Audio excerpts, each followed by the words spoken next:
1991 সালের 29শে এপ্রিলের প্রলয়ঙ্কারী ঘূর্ণিঝড় ও ব্যাপক প্রাণহানির দুঃসহ স্মৃতি আজও বহন করে চলেছে দেশের বিভিন্ন উপকূলীয় এলাকার বাসিন্দারা।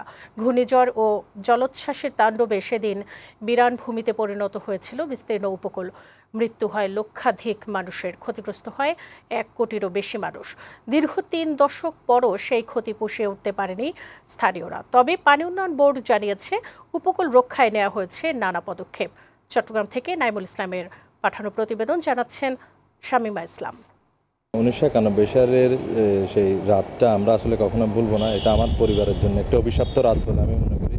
সোহেল সরোয়ার পেশায় আলোকচিত্রী। 1991 সালের 29শে এপ্রিলের প্রলয়ঙ্করী ঘূর্ণিঝড়ে হারিয়েছেন আপন 2 ভাইকে। 33 বছর আগের স্মৃতি এখনো এই দিনটা যখন আসে এই স্মৃতিগুলো একদম চোখের সামনে ভেসে ওঠে। এমনই করুণ অভিজ্ঞতার কথা জানালেন সাংবাদিক শামসুল ইসলাম। ভয়ঙ্কর সেই রাতে গাছের ডালে আশ্রয় নিয়ে নিজেকে বাঁচাতে পারলেও চিরতরে হারিয়েছেন 16 জন আত্মীয়কে। গাছটা ধরে ফেললাম, ওই গাছ ধরে সারাটা রাত আমি ওই গাছে ছিলাম।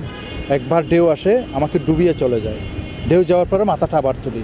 এভাবে সারাটা রাত আমার কেটেছে। এভাবে আমার চোখের সামনে দেখলাম আমার মা অল্প কিছু খড় সহ বেশি চলে যাচ্ছে, আমার ভাগ্নিকে দেখছি বেশি চলে যাচ্ছে, কিন্তু আমার কিছুই করার ছিল। তখন সবাই নিজের যান বাঁচানোটাই সবার কাছে তখন মুখ্য।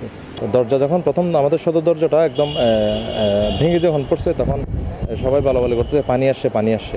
তখন ওই দিন কিন্তু 10 নম্বর সিগন্যাল ছিল। আসলে আমরা উপকূলের মানুষ সিগন্যালগুলোকে অনেকেই এত তোয়াক্কা করতো না। বিভীষিকা রাতের কথা আসলে এটা বর্ণনা করার যে আমার 2 ভাই মারা গিয়েছে, আপন সহোদর আমার ছোট, একজন সুমন, একজন শাহেদ।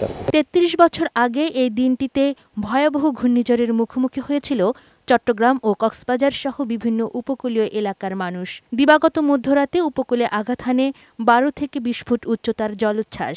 সেই সাথে ঘণ্টায় 250 কিলোমিটার বেগের ঝড়ে লণ্ডভণ্ড হয়ে যায় উপকূলের বহু জনপদ। মৃত্যু হয় লক্ষাধিক মানুষের। ক্ষতিগ্রস্ত হয় চট্টগ্রাম ও কক্সবাজারের উপকূলীয় এলাকার 1 কোটিরও বেশি মানুষ। সেই ঘূর্ণিঝড়ের পর নড়ে চড়ে বসে দুর্যোগ মোকাবেলা সংশ্লিষ্ট প্রতিষ্ঠানগুলো। উপকূলে নানা ধরনের আশ্রয়কেন্দ্র ও প্রতিরক্ষা বাঁধ গড়ে তোলা সহ নানা পদক্ষেপ নেওয়া হয়েছে।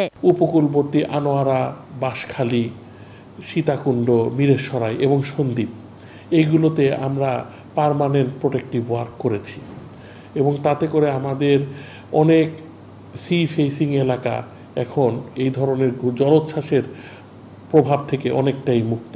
তবে দুর্যোগ মোকাবেলায় অস্থায়ী বাঁধ না দিয়ে উপকূলের প্রতিটি স্থানে স্থায়ী প্রতিরক্ষা বাঁধ নির্মাণের দাবি জানিয়েছেন স্থানীয়রা।